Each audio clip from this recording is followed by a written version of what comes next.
のささやきの朗読や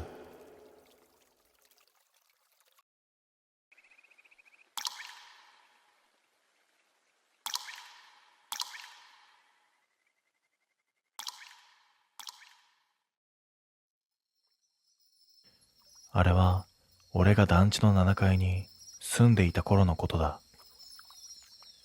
夜勤帰りで疲れ切った深夜11時。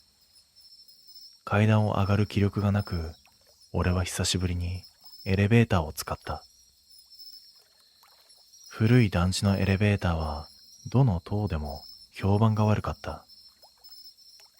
蛍光灯が弱く、エレベーターの中は非常に薄暗い。天井の角には黒いシミが広がり、鏡面はくすんで自分の顔すら輪郭しか映らなかった。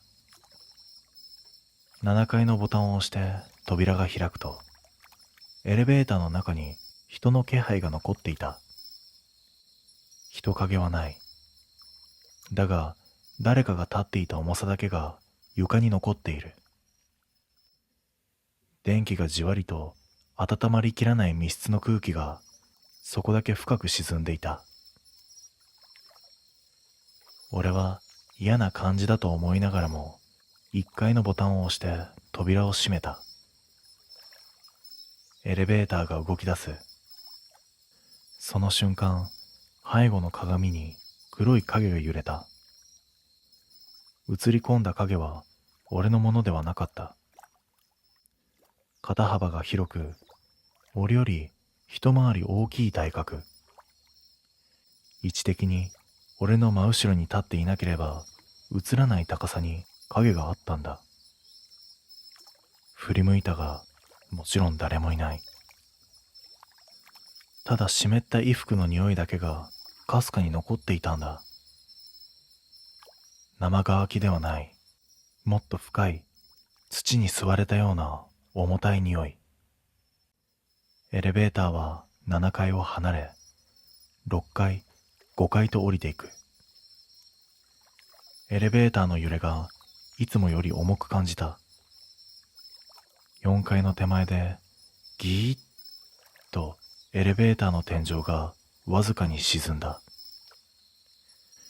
まるで大人の重みが上から乗ったような沈み方だった。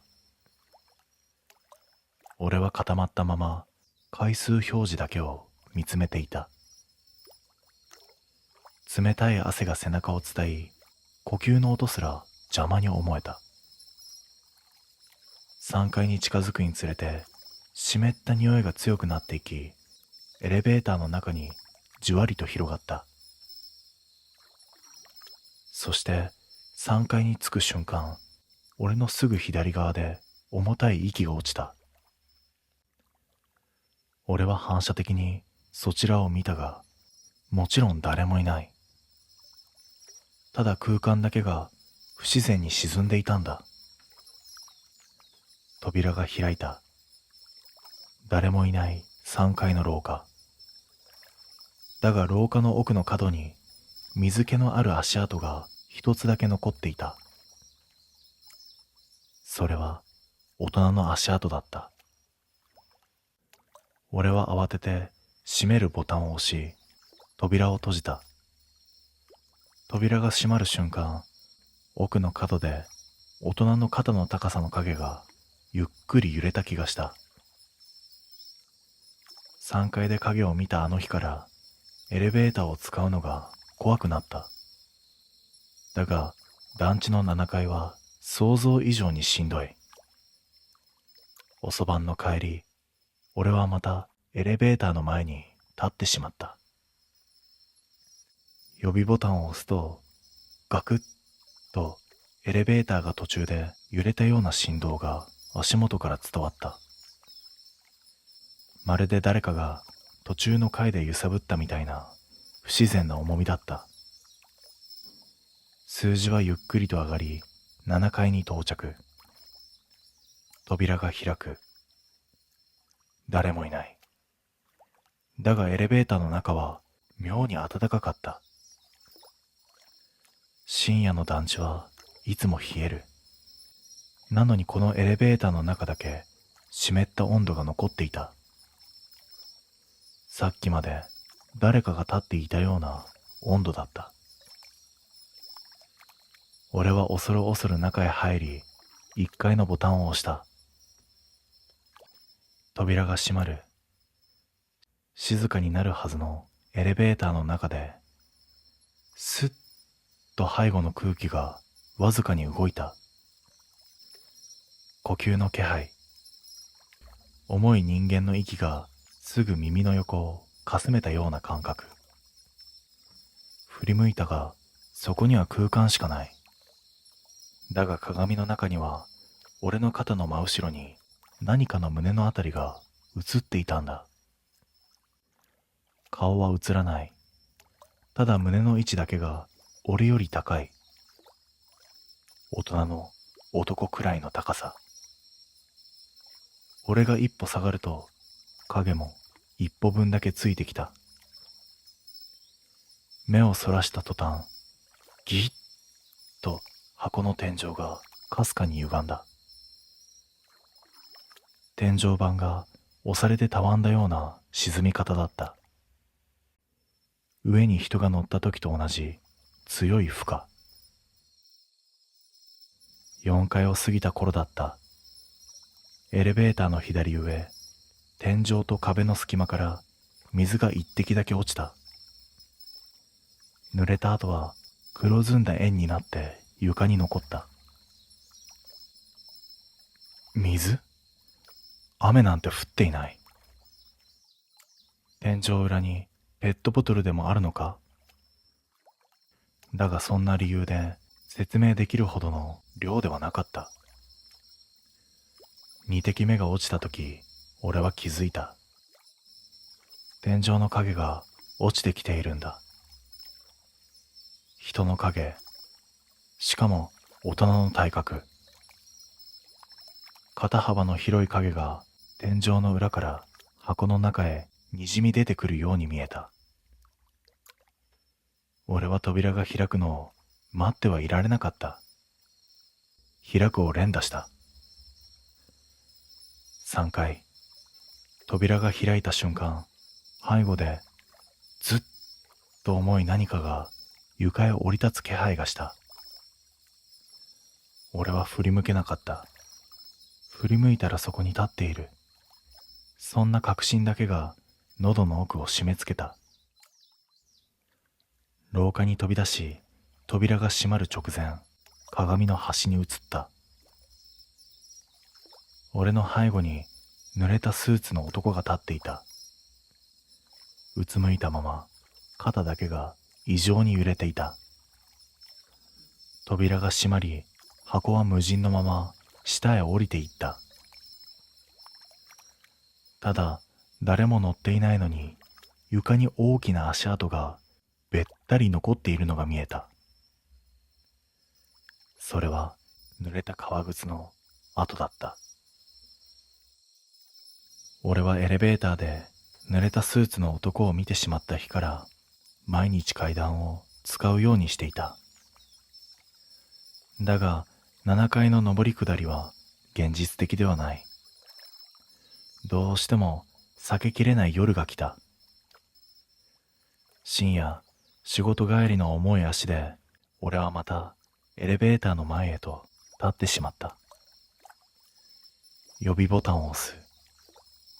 だが来ない。表示は3で止まったまま。あの男が立っていた階だ。あの濡れた足跡が残っていた階。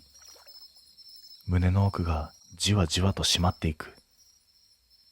数十秒後、ようやく数字が動き出す。4回、5回、6回。エレベーターはゆっくりと7階へ向かう。そして扉が開く。エレベーターの床が濡れていた。誰かが数秒前までずっと立っていたような濡れ方だった。そしてちょうど革靴の形に沿って。もう後戻りはできなかった。俺は息を止めたままエレベーターへと足を踏み入れた。扉が閉まり、下降が始まる。7階、6階、5階。いつもより揺れが重い。まるで目に見えない誰かが一緒に乗っているかのような負荷だった。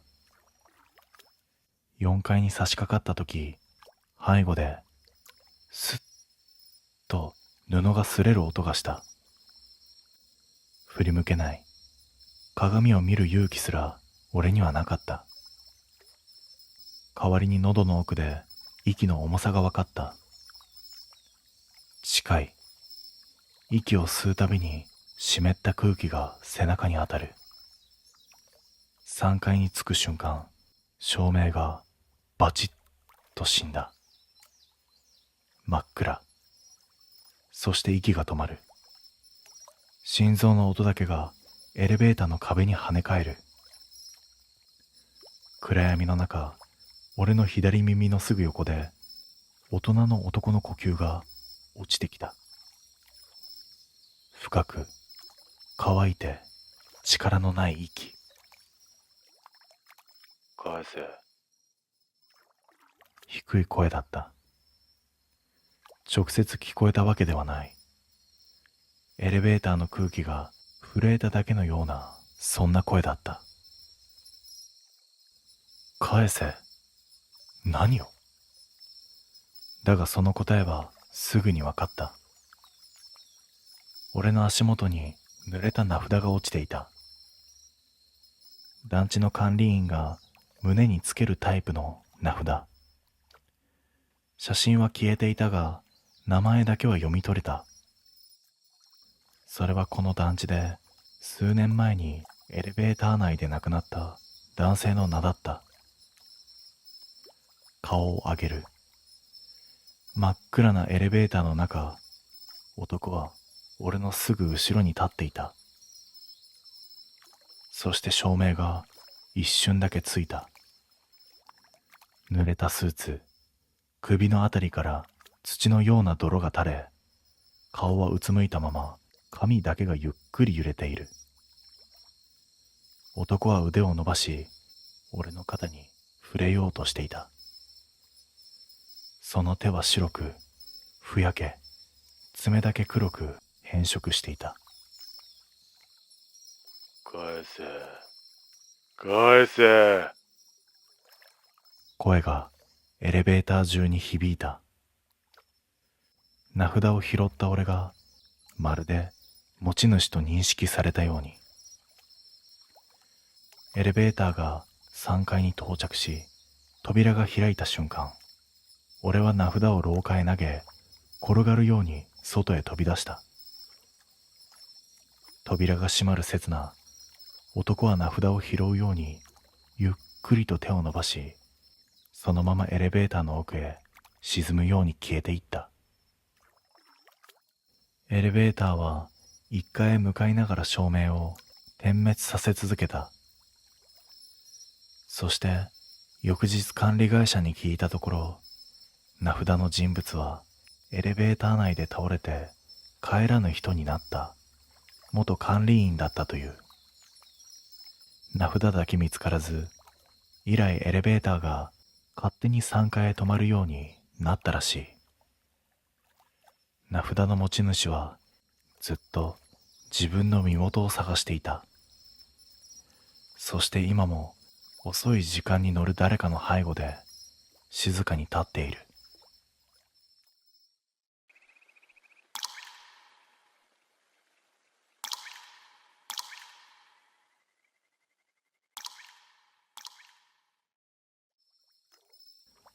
あれは俺が古い団地に暮らしていた頃の出来事だ。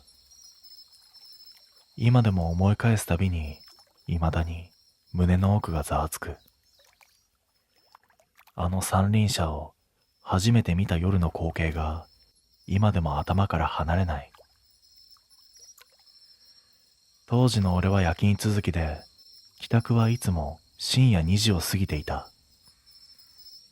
5階までの階段を上がるたび、団地特有の湿った鉄の匂いが鼻に絡みつく。暗がりの階段に染みついた冷気は季節が変わってもなぜか消えなかった。その夜もいつも通りだったはずだ。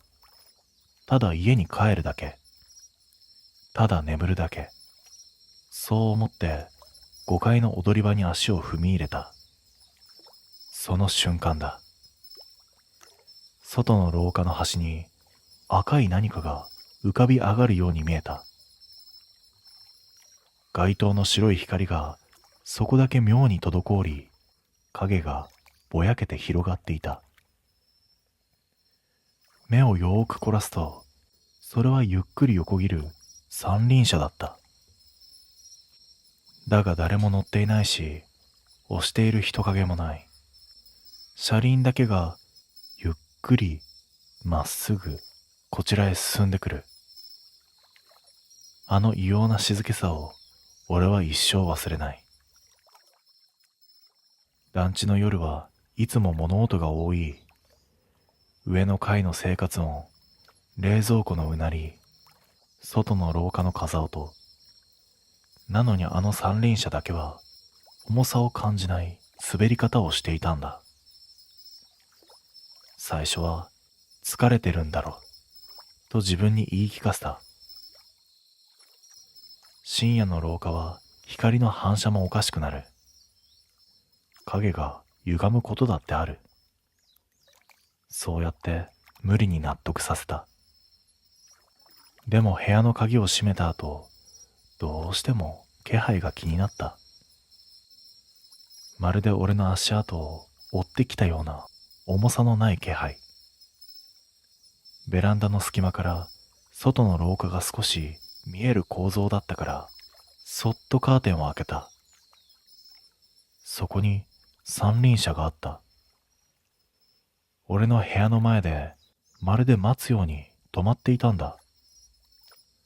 あの時の心臓を指で掴まれたような感覚をまだ覚えている。誰かの仕業？いたずら？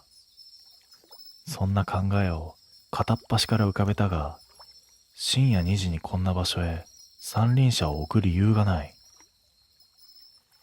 見つめているとタイヤが一つだけカタッと逆向きに動いた。ほんの数センチ。だがその動きは意志のようだった。怖さよりも現実感が崩れる感じの方が強かった。理解できないものを前にしたとき、人は声すら出なくなってしまう。俺はゆっくりカーテンを閉めた。次の朝、出勤のために玄関を開けたとき、三輪車は跡形もなく消えていた。ただ床に残ったタイヤの跡だけが部屋の前で急停止していた。あれを見た瞬間、見間違いという言い訳は崩れてしまった。あの夜は確かに何かが廊下を横切っていたんだ。翌日の仕事中もあの三輪車の光景が頭から離れなかった。けれどあまり人に話せる内容ではない。疲れて見間違えたんじゃないの？そう返されるのが分かっていた。だからその夜も結局いつも通りの時間に帰宅をした。団地へ近づくほど胸の奥でざわつきが広がる。自分の住んでいる建物をこんな風に怖いと思ったのは初めてだった。5階の階段を上がるとき、金属の手すりが指先に冷たく張り付いた。湿り気を帯びた空気が肌にまとわりつく。普段なら気にも留めない団地の夜の匂いが、その時だけは異様に濃かった。踊り場に出ると、外の廊下は相変わらず暗い。ただ昨夜と違ったのは、端の方にわずかに赤が残っているように見えたことだ。またあるのか。そう思った瞬間、心臓が勝手に脈打ち始めた。ゆっくり近づいて、恐る恐る足を運び、廊下の曲がり角を覗き込む。だがそこには三輪車はなかった。あるのは床に続く細い筋だけだった。車輪の跡に見えた。昨夜、俺の部屋の前で止まっていた跡とは違い、今度の筋はそこから左右に分かれて伸びている。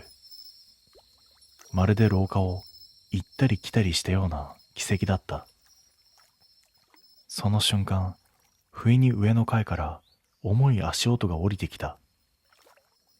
普段なら気にも留めない生活音だが、その時だけは妙に不規則に感じた。感覚がバラバラで、歩いているというより、誰かがはしゃぐように跳ねているように思えた。足の音が俺の立つ踊り場の真上でピタリと止まる。天井が薄い団地だから、すぐ上にいる人物の気配がすぐにわかる。普通ならすぐに部屋へと入っていくはずだ。なのにその足跡は天井の一点から微動だにしないんだ。まるで俺の真上で覗いているみたいに感じた。俺は耐えられなくなって部屋へ急いで戻った。扉を閉めた瞬間、背中に冷たい汗が流れ落ちた。数分後、小さく外の廊下を転がるコロッという音がした。聞こえたのは一度だけ。だけどその一度が致命的だった。あの三輪車の静かな滑り方を思い出してしまった。耳のそばで囁かれたような転がる音は、どう考えても風ではなかった。誰かが押した音でもない。動いた音だ。俺はベランダへ近づく勇気は出なかった。昨日と同じように、そこにまた止まっている気がしたから。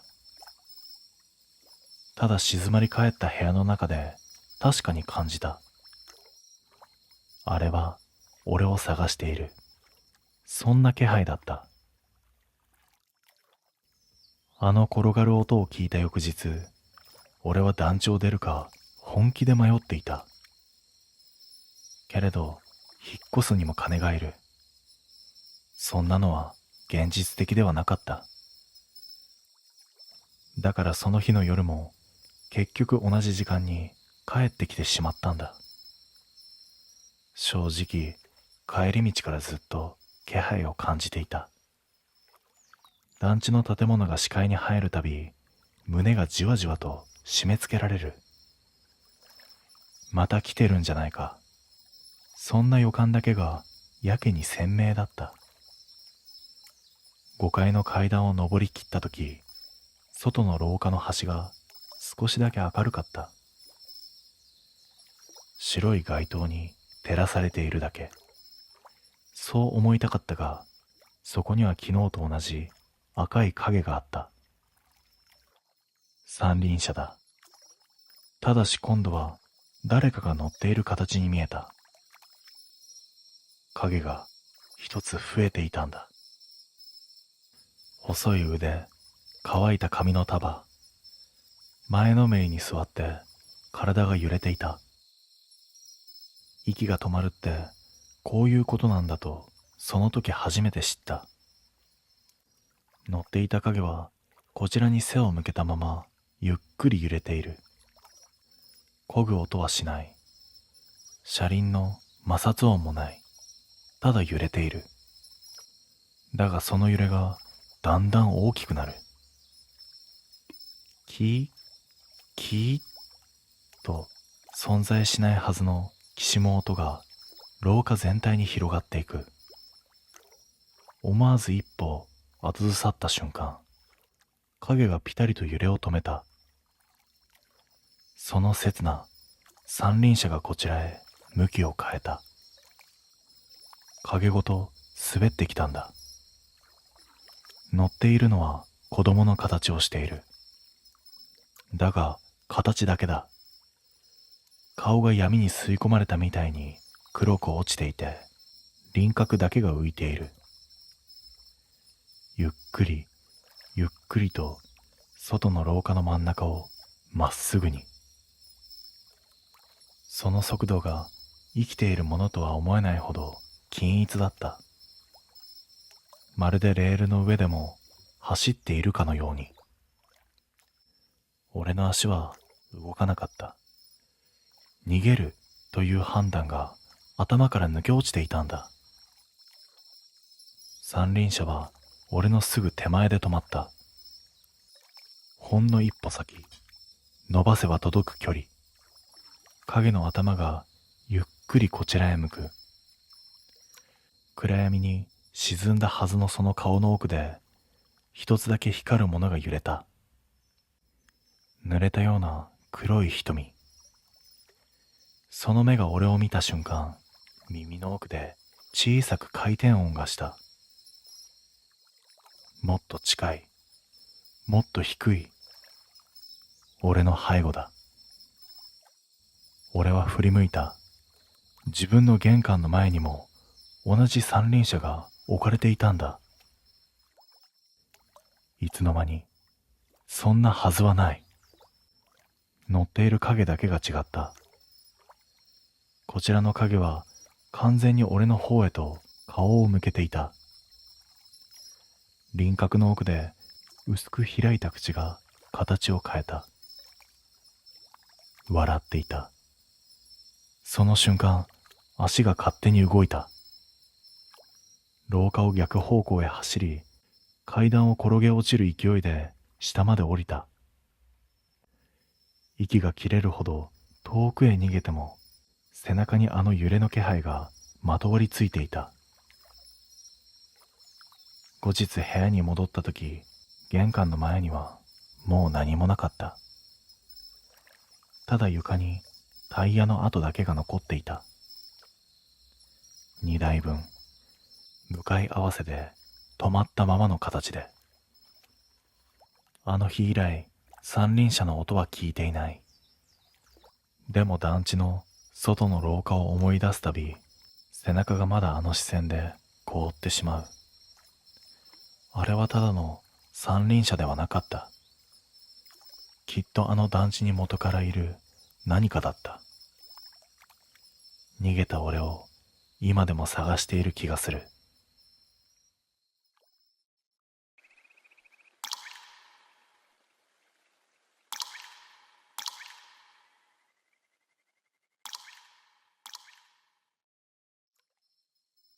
あれは俺がまだ古い団地の1階に住んでいた頃のことだ。思い返すと、あの赤い靴の光景だけが今でも頭から抜けない。団地の中心には小さな集会所があった。古びた木枠の引き戸、色の抜けた掲示板。昼間は老人たちが商業しているようなどこにでもある共同スペースだ。問題は夜だった。俺が初めて異変に気づいたのは、深夜に外の自販機へ飲み物を買いに行った帰りだった。集会場の前を通りかかった時、入り口の引き戸の前にポツンと置かれているものが目に入った。それは小さな赤い子供の靴だった。それも片方だけ。新品ではなく使い込まれた跡があり、つま先は少し黒く擦れていた。雨上がりでもないのに、そこだけうっすら濡れていた。最初は誰かの落とし物だと思った。だが不思議なのは置かれている向きだった。靴はまっすぐ集会所の扉を向いていて、まるで中へ入ろうとしているみたいな、妙に意図的な角度だった。胸騒ぎがした。そのまま部屋へ戻ったが、寝つくまで靴の向きがずっと気になっていた。翌朝、通勤のために集会所の前を通ると、その赤い靴は消えていたんだ。誰かが持って行ったんだろう。そう思って気にしないようにした。だがその夜、またそこにあった。同じ靴、同じ擦れ方。そしてまた集会所の扉にまっすぐ向けて置かれていた。偶然では済まなかった。住民の誰かがこんないたずらをするとは思えないし、そもそも子供のいる家庭はこの塔にはほぼいなかった。それから3日続けて、深夜になると必ず靴が現れ、朝には消える。その繰り返しだった。ある晩、仕事帰りに集会所の前を通ると、靴は扉の真正面、ほとんど敷居に触れそうな場所まで近づいていた。もしこれが歩けるものなら、集会所の中へと入ろうとしている。そうとしか思えなかった。その夜、嫌な予感がしたまま眠りについた俺は、真夜中にある音で目を覚ました。ガラガラと集会所の引き戸が誰かにゆっくり動かされる時の音だった。俺の部屋は集会所のすぐ向かい。窓を開ければ扉まで数メートルもない距離だ。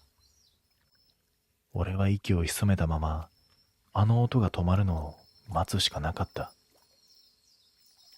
赤い靴は今どこにある？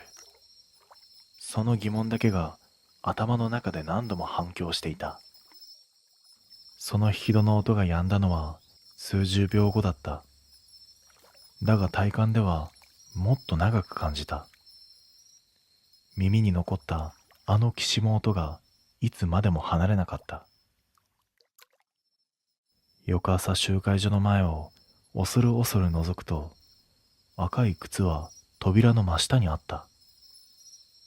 まるで昨夜の音が靴そのものの動きだったと言われているようで、背筋がひやりとした。それからというもの、集会場の前を通るたびに、靴が昨日より扉に近い場所にあることに気づいてしまった。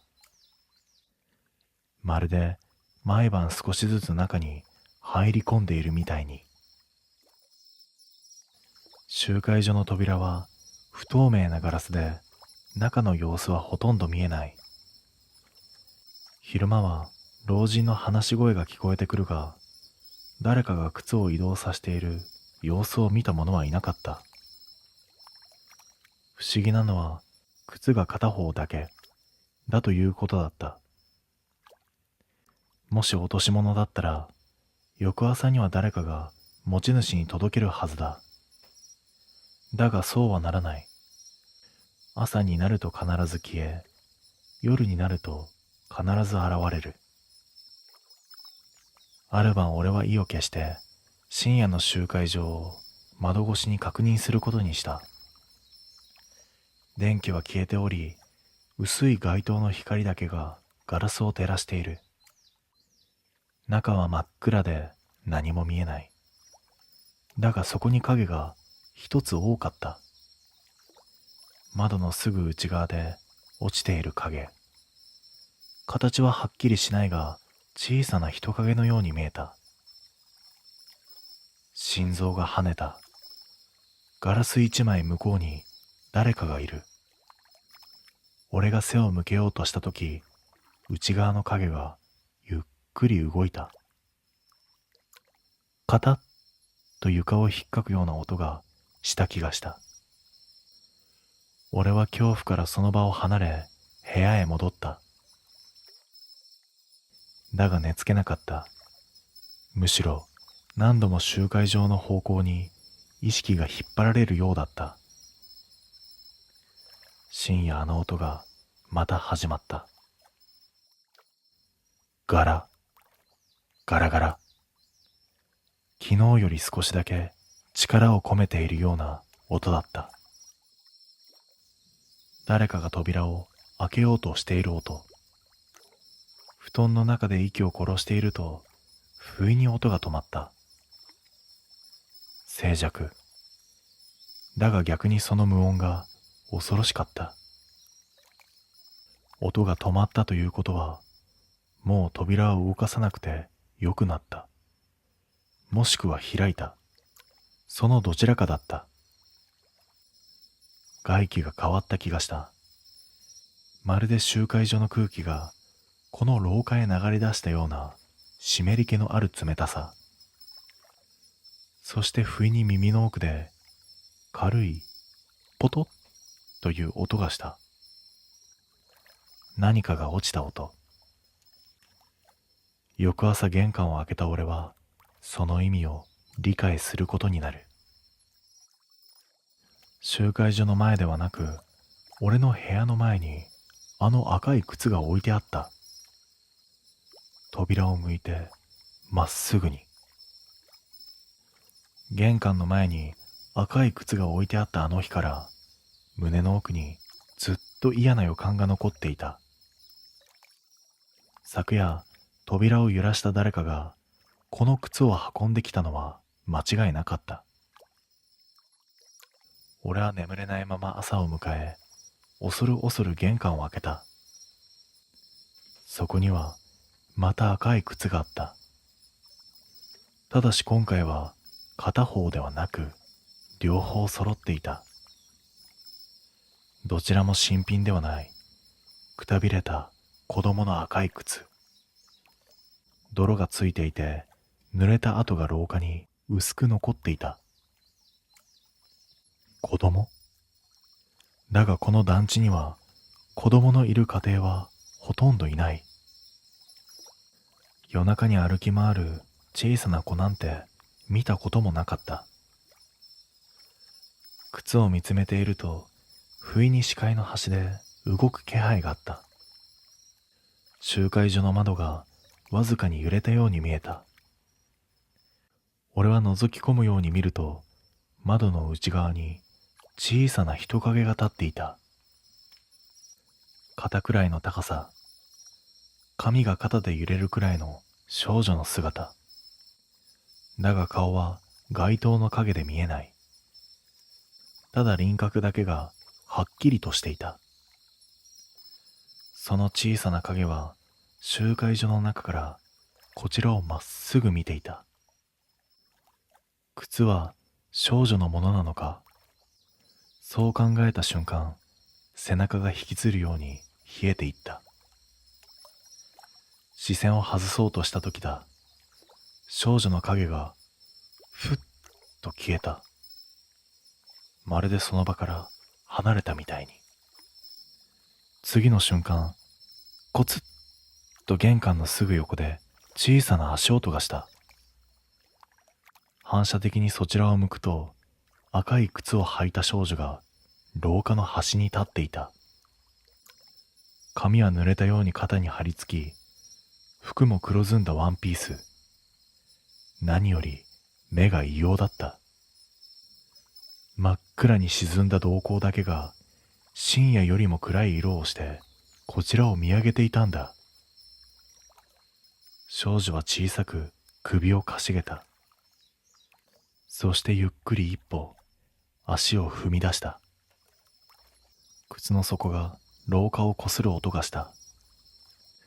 その音は大人の足音よりもずっと軽いのに、なぜか胸に響いた。逃げないといけないのに足が動かない。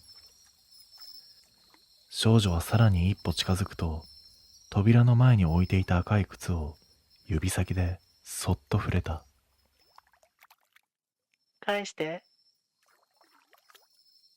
声ではない。頭の中に直接落ちてきたようなかすかな気配だった。少女は靴を拾うことなく、そのまま廊下の奥へと向かっていった。そして赤い靴だけがポツンと残された。だが次の瞬間、靴が勝手に動いた。誰も触れていないのに少女を追うように廊下の奥へと転がっていく。まるで履かれたまま歩いているかのように。少女の姿は廊下の突き当たりでふっと消え、靴だけが消えた方向へと吸い込まれていった。その日俺は部屋を出て団地に戻ることはなかった。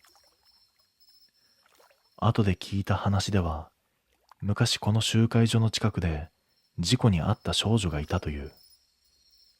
赤い靴だけが見つかり、本人は帰ってこなかったままらしい。赤い靴は持ち主のところへ戻りたかっただけ。ただし戻り道が誰かの玄関を通るのが問題だった。